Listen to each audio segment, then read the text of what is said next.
I wasn't supposed to see it. A jewelry ad, a smiling couple, and my wife kissing her lover on a screen 20 feet tall. That billboard wasn't an ad. It was my invitation to revenge. You know that feeling when your chest tightens, your ears start ringing, and you can't tell if you're about to scream or pass out. That's exactly what happened to me as I stood frozen on the sidewalk. People were walking around, cars honking, life just going on as usual. But for me, time stopped.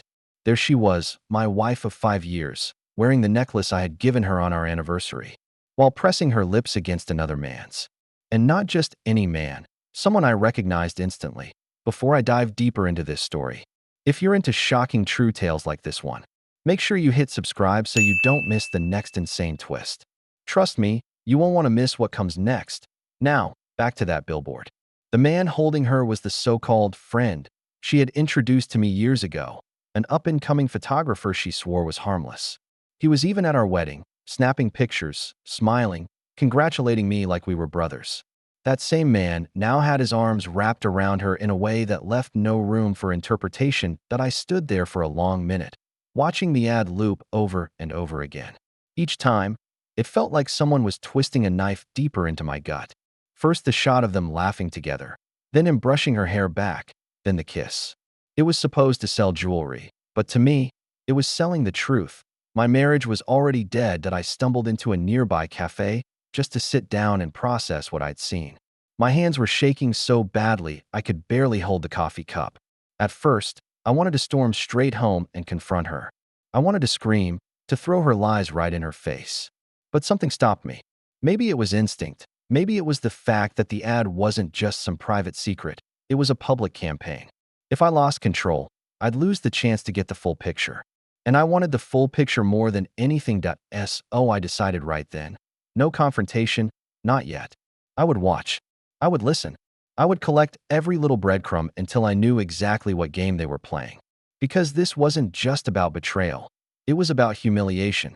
They had made me the punchline of a joke, and I wasn't about to let them get away with it.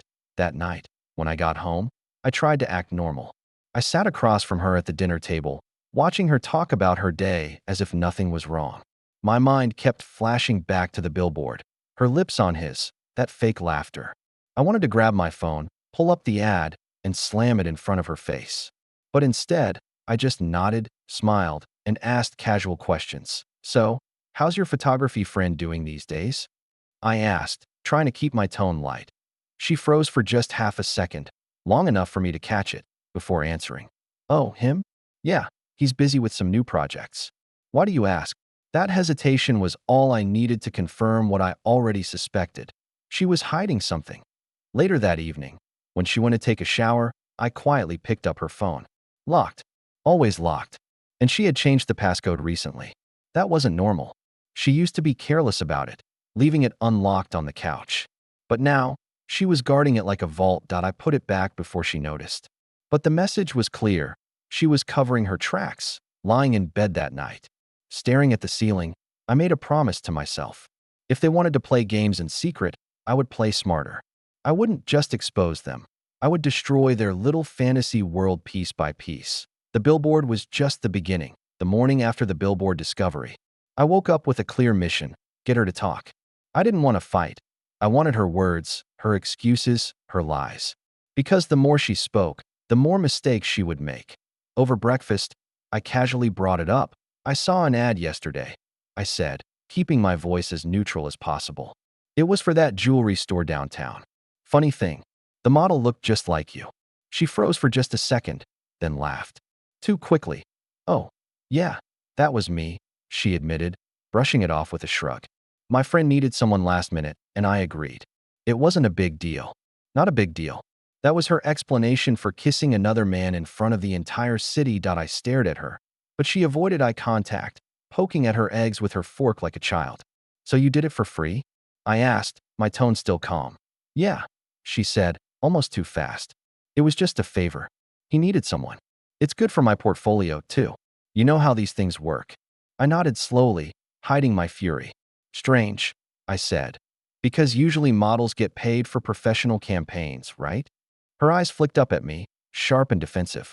Well, not always. This one was different. Don't make it into something it's not. And there it was, the gaslighting. Suddenly, I was the crazy one. I was the jealous husband reading too much into a harmless photo shoot.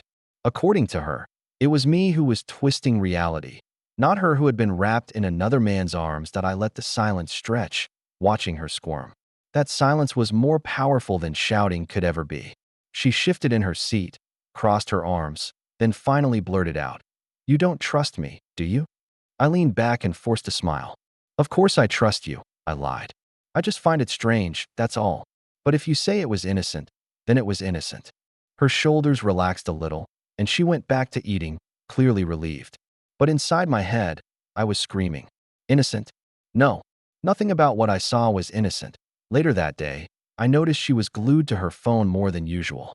She'd tilt the screen away when I walked by, type furiously, then lock it the second I got too close. When I asked who she was texting, she said a coworker. When I asked which one, she got defensive. The cracks were showing. That evening, I tested her again. I casually mentioned the photographer's name, pretending like it had just popped into my head. "Hey, how's Mark doing these days? Haven't seen him around." She flinched. It was subtle, but I caught it. "Oh, him? He's fine. Busy. You know how it is," she said quickly. Sipping her wine, I leaned forward, my eyes fixed on her. "Busy with what?" "Just projects," she muttered, suddenly fascinated by the rim of her glass. She wouldn't look at me. That was all I needed. After dinner, while she was doing dishes, I stepped outside and pulled up my phone. I searched the photographer's social media.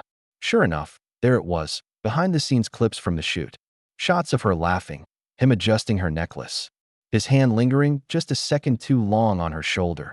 And in one short video, I saw it clear as day, him kissing her cheek after a take, and her giggling, leaning into him like they weren't just co-workers.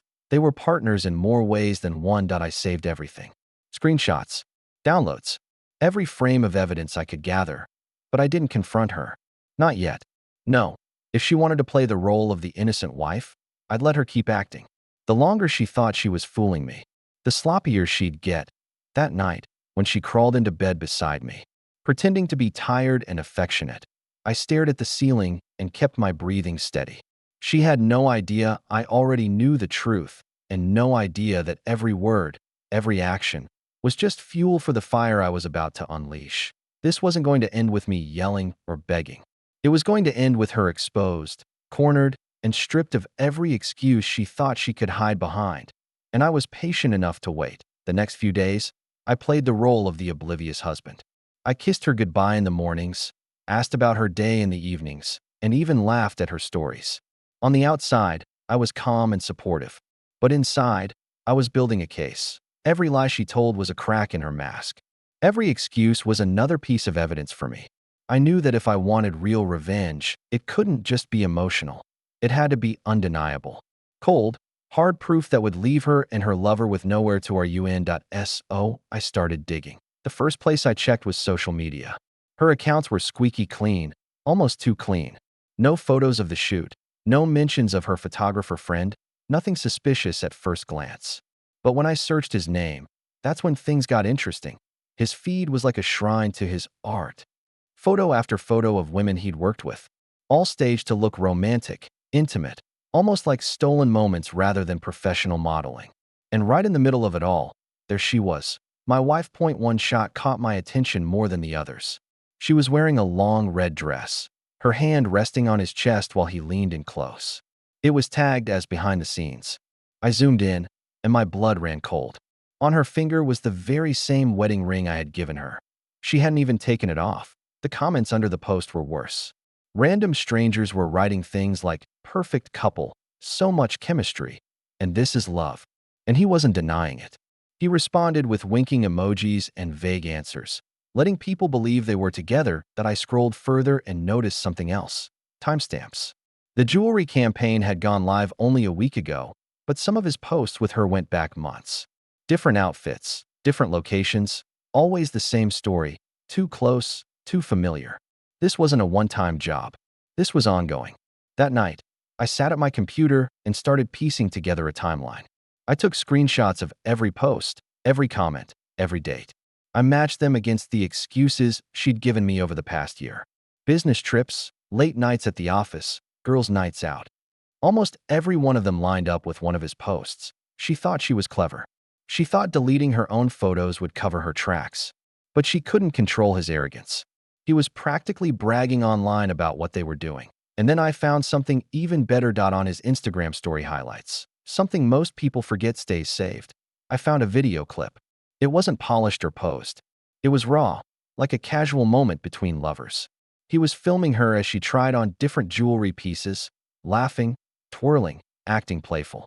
At one point, she blew a kiss straight at the camera. I downloaded it instantly. My heart was pounding, but not from heartbreak anymore. This was power.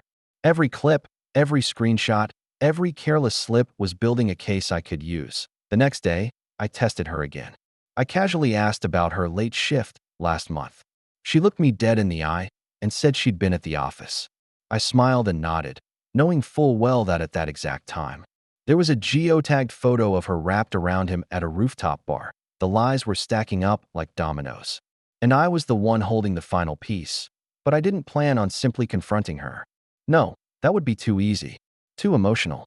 I wanted something sharper, something that would cut both of them at the same time. And as I studied those photos and videos, one detail caught my eye that changed everything: the campaign itself. The jewelry brand wasn't some small local shop. It was a major company with strict rules about who they hired, how contracts were handled, and what was allowed. And from what I was seeing, my wife and her lover had broken every single one of those rules. That's when the idea started forming. This wasn't just about exposing her betrayal. It was about turning their little secret romance into a professional disaster. They thought they were untouchable. They had no idea I was about to use their own world against them. I knew that to really bring them down, I needed more than screenshots and late-night texts. Affairs happen in secret all the time. But if I wanted to cut deep, I had to hit them where it hurt the most: their reputations, their careers, their money. So I started researching the jewelry brand itself.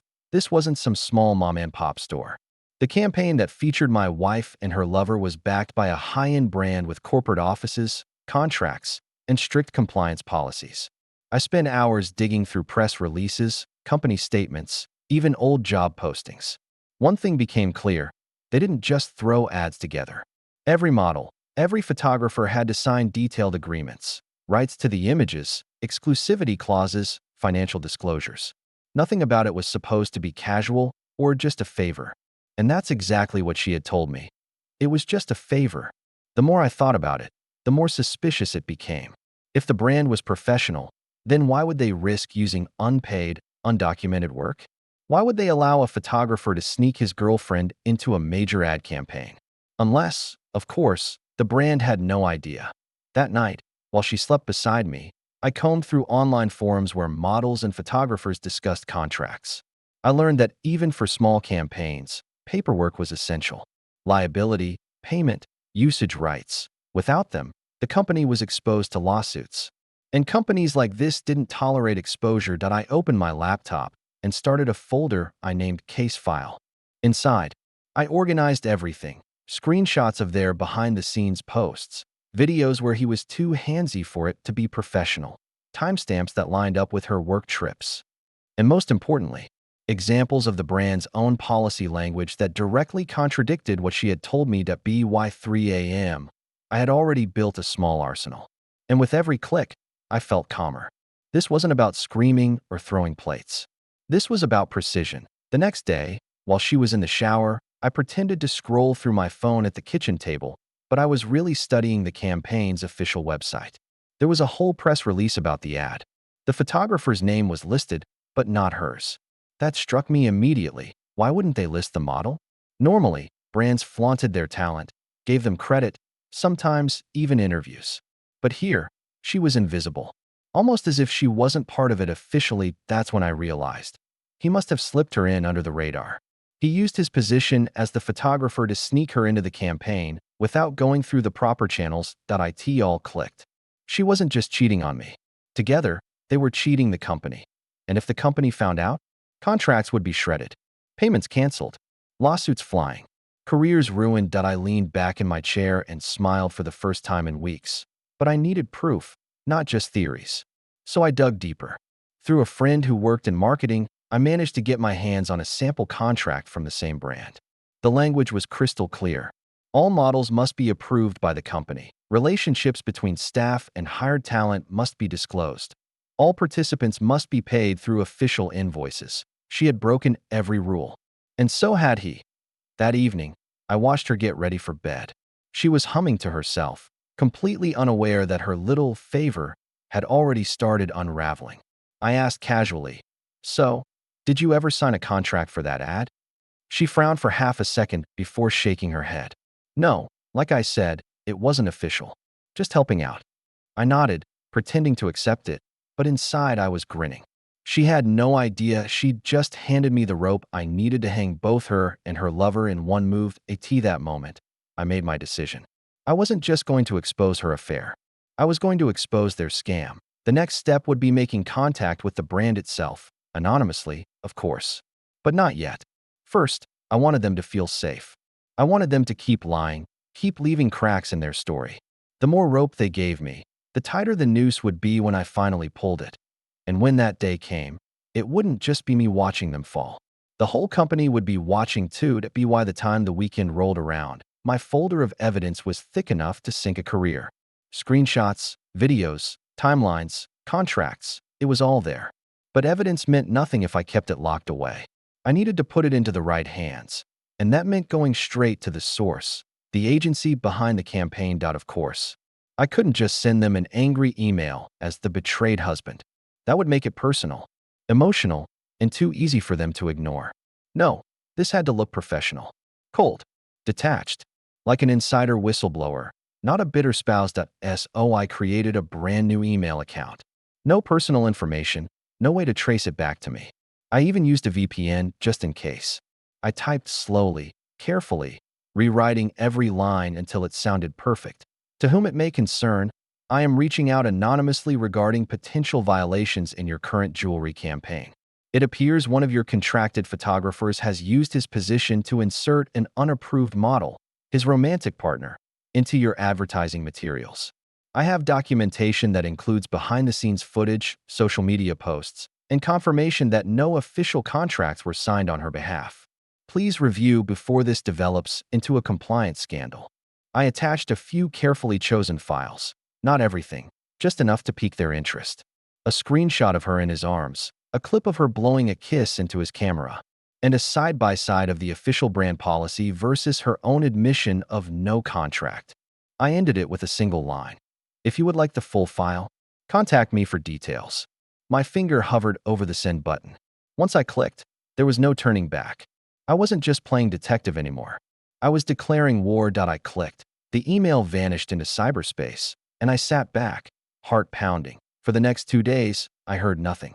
She went about her life, humming in the kitchen, scrolling her phone late at night, sneaking little smiles to herself when she thought I wasn't looking. She had no idea the storm I had just set in motion. On the third day, the reply came. Thank you for your submission. Please provide further documentation. Our compliance team is reviewing this matter immediately. I couldn't help but grin. Hook, line, sinker, but I wasn't going to hand over everything at once. No, I wanted them desperate for more. So I sent another batch. This time, the video where he kissed her cheek, her giggling like it was the most natural thing in the world. I explained in my message that this kind of behavior blurred the line between professional and personal, violating their ethics clause. The response came within hours. This is concerning. We would like to speak directly. Are you available for a confidential call? I wasn't ready for that step yet. A call risked my voice being recognized. Instead, I replied, email only for now. Confidentiality is essential. I will release the rest of the documentation when I'm certain corrective action is being taken. And that was the truth. I wasn't going to give them everything unless I knew it would actually burn the two of them. Meanwhile, at home, she was growing bolder. One night, she slipped into bed later than usual, her hair damp and makeup smudged. She claimed she'd been at a networking dinner. I didn't bother asking questions. I already knew exactly where she'd been. I waited until she fell asleep and then quietly opened my laptop. I drafted a new message to the agency, this time including timestamps that matched her supposed work dinners with his social media posts of her draped across his camera equipment. The evidence was airtight, and the agency knew it.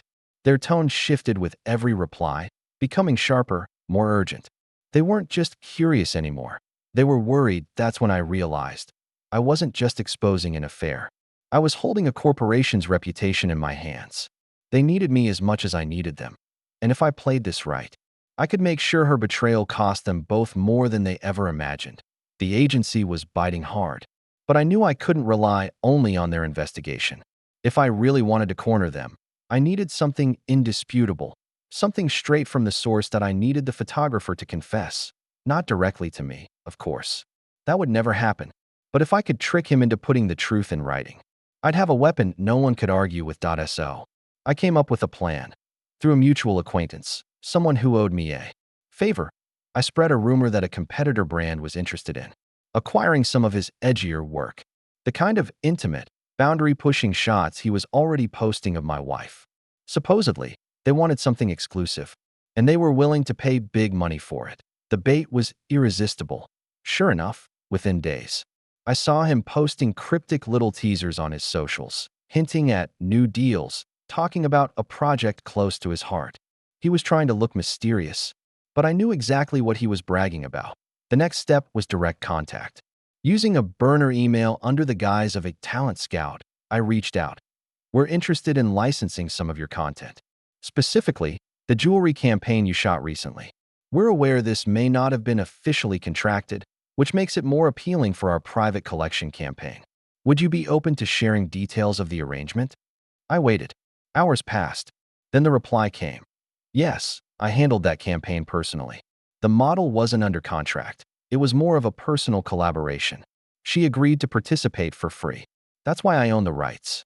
Happy to discuss further. I almost laughed out loud. He had just handed me everything I needed, admitting, in black and white, that he'd bypassed the official system, inserted my wife into the campaign without a contract, and claimed ownership over work that legally belonged to the brand. But I didn't stop there. I pressed further, pretending to negotiate. To confirm, there were no agency approvals or official sign-offs on her involvement. His ego couldn't resist. He replied, correct. It was just me and her. No paperwork, no invoices. That's why I can repurpose it however I like. I sat back, staring at the screen, my heart pounding. He had no idea he'd just signed his own professional death sentence. That night, my wife walked into the bedroom, fresh out of the shower, humming to herself as if she was living in some perfect little romance. She asked if I wanted to watch a movie. I told her I was tired. In truth, I was sitting on my laptop, staring at the digital confession from her lover. It was surreal. Lying there beside her, while holding proof that could burn both of their worlds to the ground. But I stayed silent. For now. The next day, I packaged the emails together with the rest of my evidence and sent them to the agency. I didn't even bother adding commentary this time. The words spoke for themselves. Within hours, I got a response. We have escalated this matter to our legal department. Please remain available for follow-up. That was it. Short, cold, professional, and exactly what I wanted to hear. That I could feel the walls starting to close in on them. My wife and her lover were still living in their fantasy, still sneaking around, still smiling at each other like they were untouchable. But I knew the truth, and soon, so would everyone else. Why now? I had a mountain of evidence, screenshots, videos, emails, even a confession straight from the photographer's mouth. It was enough to ruin them both 10 times over. But I wasn't just after drama. I wanted precision. I wanted this to end in a way that left no cracks, no excuses, no escape. That meant getting professional backup. So I reached out to a lawyer. Not just any lawyer, someone who specialized in advertising law, intellectual property, and contracts. I booked a consultation under the radar, making sure my wife thought I was just working late. When I sat across from him in his sleek office, I laid out my folder of evidence. He flipped through it quietly, occasionally raising an eyebrow, occasionally shaking his head. Finally, he looked at me and said, "This is bad. For them, not for you." He explained it all in simple terms. By bypassing contracts and inserting my wife without official approval, the photographer had violated multiple industry standards. The brand's legal department would see this as fraud, plain and simple. And because my wife knowingly participated, she was complicit. I asked him what would happen if this went public. He leaned back, steepling his fingers. "Well," he said, The photographer would almost certainly lose his professional credibility. No major brand will touch him again. As for your wife, if she's identified as part of this scheme, she'll be blacklisted from any legitimate modeling or promotional work. And the brand? They'll scramble to protect themselves. They may even try to spin it as an ethical issue, which could mean pulling the campaign entirely. I sat there, absorbing his words. This was exactly what I wanted. Not just revenge, but permanent consequences. But the lawyer also gave me a warning. Timing matters. If you want the maximum effect, you can't just dump everything at once. You need to let their mistakes pile up, then strike when the company is already leaning toward action. That way, it won't just be your word. It'll be a confirmed case. I nodded. That made sense, and it lined up perfectly with my own patience. That night, I added a new layer to my operation. I started documenting my wife's daily movements. Not obsessively, but strategically. If she said she was working late, I'd check his socials to see if he coincidentally posted anything. If she claimed she was with friends, I'd check for photos that placed her somewhere else. Every lie she told was another nail in her coffin. Meanwhile, the agency kept emailing me, their tone increasingly desperate. They wanted full disclosure. They wanted names. They wanted assurances that I wasn't bluffing. And with every message, I felt the power shifting more into my hands. Then came the breakthrough point one evening. My wife left her laptop open on the dining table. She was in the shower, and the screen was glowing with her email inbox. I don't normally believe in snooping, but at this point, trust was already dead. So I glanced. There it was, an email thread between her and him. My stomach churned as I read the subject line. Our future projects. They weren't just sneaking around for fun. They were planning. Talking about pitching themselves as a creative couple to other brands. Dreaming about expanding their partnership beyond the jewelry campaign. She even wrote, "It feels so good to finally mix business with love." Business with love. The words burned in my head that I didn't take the laptop or make a scene.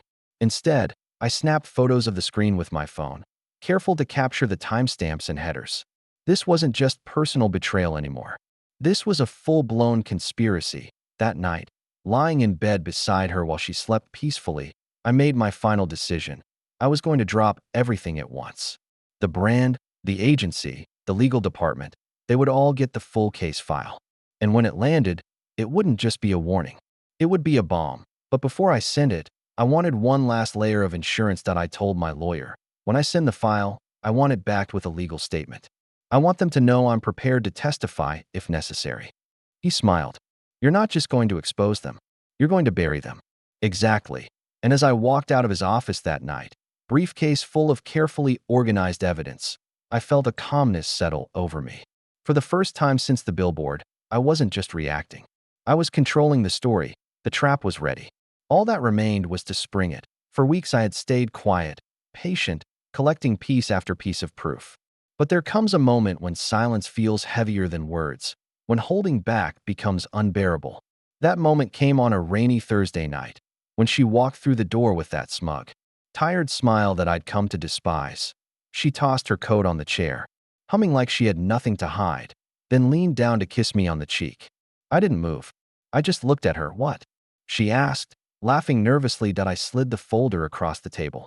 Thick, heavy, packed with papers, screenshots, and printed emails. She frowned, opened it, and the color drained from her face. This, I said quietly, is everything you thought you were hiding. She flipped through the pages with shaking hands. Photos of her on his social media. Emails between them talking about business and love. His own words admitting she was never under contract. The kiss on camera. The late-night timestamps. All of it laid out in black and white. Her breathing quickened. You've been spying on me? She snapped, trying to sound angry. I leaned forward. No, I've been watching you lie. There's a difference. For a moment, she tried to keep up the act. It's not what it looks like. He's just a friend. You're twisting this. You don't understand. I cut her off by holding up my phone. On the screen was the email he had sent, admitting she was inserted into the campaign as his girlfriend. Her eyes locked on the words, and I could see the fight drain out of her. No contracts. No approval. Just you and him, I said coldly. So tell me again, what am I not understanding? She sank into the chair, covering her face with her hands. For a long time, the only sound in the room was the rain against the windows. Then, in a small voice, she whispered, "I didn't think it would go this far." I almost laughed. Go this far? She had turned our marriage into a public joke. She had put herself in his arms in front of the entire city, then planned a future with him while sleeping in my bed. And she thought it wasn't that far. I stayed calm, almost too calm. "Here's what's going to happen," I said, sliding another paper across the table.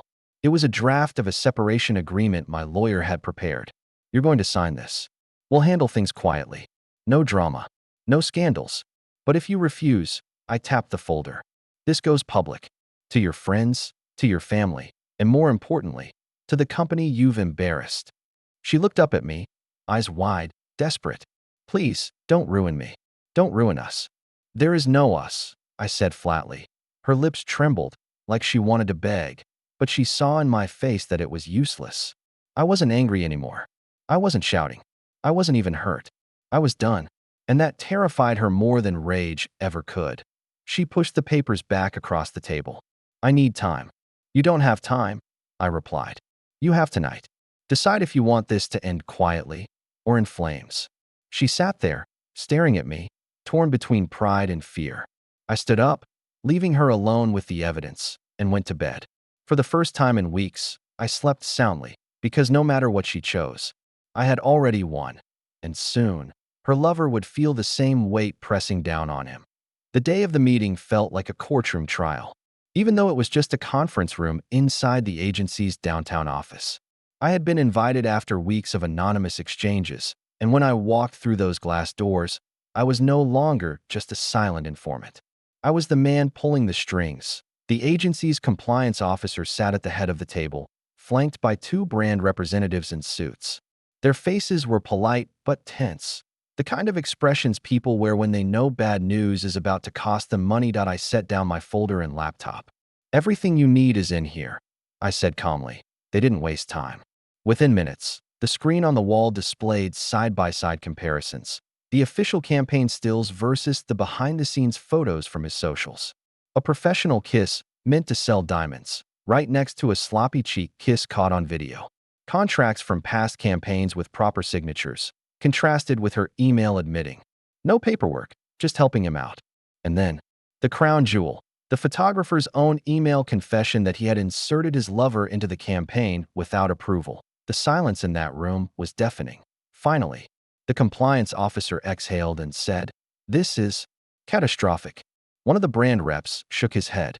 "Do you realize what kind of liability this opens us up to? If this gets out, people will think we're complicit in fraud." I leaned back in my chair, arms folded. "That's exactly why I'm here.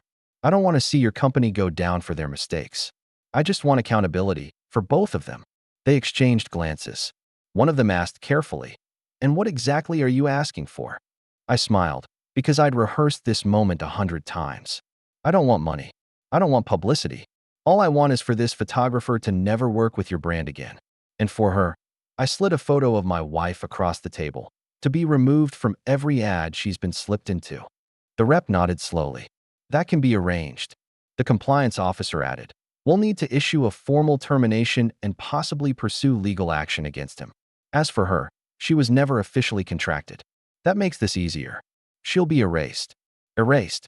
The word hung in the air like a final verdict. For a moment, I imagined them sitting at home together, laughing, thinking they'd gotten away with everything. And then the phone calls would start. The brand cutting ties. Projects canceled. Their little fantasy crumbling in real time. Before I left, one of the reps said quietly, "You've done us a service here. This could have been a scandal. Instead, it'll be handled internally."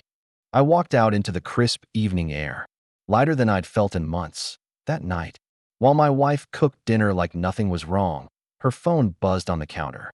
I glanced at the screen. The name flashing across it was his. The preview of the message read, "We need to talk. Everything's falling apart." Her hands shook as she picked it up, reading the rest. She didn't notice me watching. She didn't notice the faint smile on my face as she whispered, "Oh my God." She looked at me then, eyes wide with panic. I just sipped my drink and said, "Something wrong?" She opened her mouth to answer, but no words came out. Because deep down, she already knew. The trap had closed. Her lover's career was over. Her secret dream of being his partner in business and romance had turned to ash, and she realized, in that moment, that I had been the one holding the match all along. For the first time since the billboard, I felt something close to peace. Not because I still loved her, not anymore, but because justice had finally been served. In the weeks that followed, everything unraveled exactly the way I knew it would. The brand quietly pulled the jewelry campaign. The glossy videos and billboards that once plastered the city disappeared overnight, replaced by a new set of ads featuring approved talent. My wife's image, her laughter, her stolen kisses, they were wiped out, erased as if they had never existed. The photographer didn't take it well. Word spread quickly through the industry. Clients dropped him, contracts evaporated, and his name became toxic.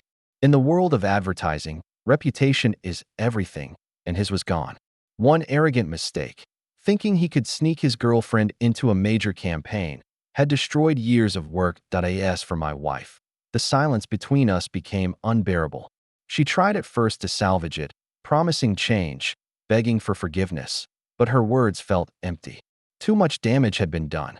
Every time I looked at her, all I could see was that billboard, that kiss, and the emails where she planned a future with someone else. So I gave her the separation papers one final time. This time, she signed. Quietly. No arguments, no fights.